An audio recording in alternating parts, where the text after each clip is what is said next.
আদাব দাদা। আদাব। আপনি লেখাপড়া করছেন নি? আরে মাস্টার, মাস্টার? আরে আমি মাস্টার। এটা আমার একটা মনের কথা কইতে দিন। ও আই লাভ ইউর অর্থটা তো আমি বুঝতে পারি।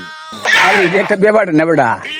হ্যাঁ, আই লাভ ইউ শব্দ হইতাম আমি কিতা দাদা গুছা কইন দিন তে। না। কিন্তু ও অর্থটা তো আমি বুঝতাম, আমাকে একটু বুঝাই দিন না। আপনি তো লেখাপড়া আছে মাস্টার সাহেব। ও বুঝছি, হ্যাঁ কথাটা শুন। হ্যাঁ আই লাভ ইউ শব্দটা রাস্তার মেয়ে আছে না, হয়। যে কোনো মেয়েরে নিয়ে দে, দেখবো তোর বুঝাই দিব। আপনি মাস্টার মানুষ দিকেন আমার এই যুক্তিটা দিছুন। হয় যা যা আচ্ছা যা, বারোটাই বুঝাই দিব যা। যে ভালো দেখুন। আদাব। আদাব আদাব যা, বেশি করে তোর বুঝাই দিব যা। বে বাড়া গো বাড়ি। আবার এখানে দাঁড়ায় রয়েছেন। আরে ভাই আপনি কেডা? আমার চিনবেন না, আমি একটা প্রশ্ন লেগে আসলাম। আরে ভাই কইন না, সমস্যা নাই।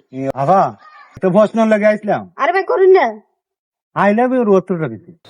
কেরা এরকম প্রশ্ন আপনার কেডা করছে? আর আমার মাস্টার হয়েছে হয়তো মহিলারা এই প্রশ্নের উত্তর দিতে। এই বেটা আছরা গেলেন আনতে, আমরা লেটে দেখছ গেলেন আনতে। আরে আবার কইন না করে আপনি। এই বেটা তুই জানতে হ্যাঁ যা জানতে। আরে